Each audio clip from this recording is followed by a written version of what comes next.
राजा नामका एक माणूस होता जो एक लहानशा गावात राहत होता. एकदम शांत, एकटा आणि लोकांपासून थोडा दूर. तो नेहमी आपला चेहरा खालीच ठेवायचा. ना कोणाशी बोलायचा, ना कोणाच्या डोळ्यात डोळे टाकायचा. गावातले लोक म्हणायचे, राजा तो भूतकाळाचा कैदी आहे.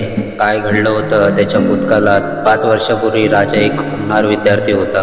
पुण्यातल्या एका मोठ्या कॉलेजात शिकायचा. त्याचं स्वप्न होतं एक मोठा इंजिनियर व्हायचं, आपल्या आईबाबांचा अभिमान बनायचं. पण एक दिवस चुकीच्या संगतींमुळे, चुकीच्या निर्णयांमुळे आणि अहंकारामुळे त्याने काही अशा गोष्टी केल्या ज्या त्याच्या आयुष्यात वळणच बदलून टाकले. कॉलेजमध्ये एक मोठा गोंधळ झाला. तो एका गैरकायदेशीर प्रकरणात अडकला. त्याच्यावर केस झाली. शिक्षण अर्धवट थांबलं आणि नाव बदनाम झालं. शर्मेने आणि अपराध बुद्धीने तो परत आपल्या गावात आला. आई वडिलांनी काहीच विचारलं नाही, फक्त मिठीत घेतलं. पण गावाकडचे लोक त्यांनी नावं ठेवली, हसले, टोमणे मारले.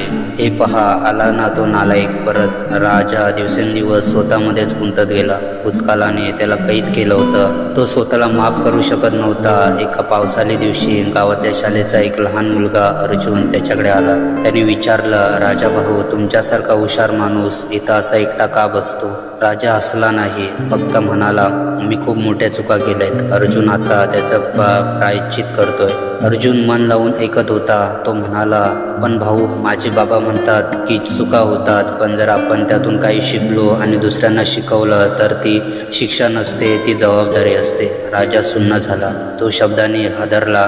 एका लहान मुलाने त्याच्या काळजाला स्पर्श केला होता. त्या रात्री राजाने स्वतःला विचारलं, मी खरोखर एक कैदी आहे, पण तुरुंग माझ्या आजूबाजूला नाही, तो माझ्या मनात आहे. सकाळी उठून त्याने एक वेगळा निर्णय घेतला. शाळेत गेला, मुख्याध्यापकांशी बोलला आणि म्हणाला, मला मुलांना शिकवायचं आहे, गणित, विज्ञान नाही, पण जीवन. गावातल्या लोकांना आधी विश्वास बसला नाही, पण हळूहळू राजा मुलांना त्यांच्या चुका न करता योग्य निर्णय घेण्याचं शिकू लागला. 3 वर्षांमध्ये त्याने गावात एक युवा प्रेरणा केंद्र सुरू केलं, जिथे तो फक्त अभ्यास नाही तर आत्मविश्वास, निर्णय शक्ती आणि सकारात्मकता शिकवत होता.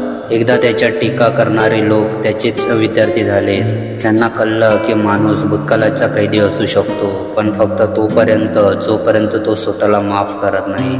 काहिनीचा शेवट एक सुंदर दृश्याने होतो. राजा एक भिंतीसमोर उभा आहे, जिथं एक मोठा आरसा आहे. आरशात स्वतःकडे बघतो आणि म्हणतो, मी भूतकाळाचा कैदी होतो, पण आता मी माझ्या भविष्याचा शिल्पकार आहे. चुका माणसाकडूनच होतात, पण जर आपण त्यांना स्वीकारलं, त्यातून शिकलो आणि इतरांना वाचवलं तर ती चूक आपण आयुष्य घडवते. भूतकाळ आपल्याला परावृत्त करू शकतो, पण तो आपला भविष्य ठरवत नाही. तो फक्त एक शिकवण असतो.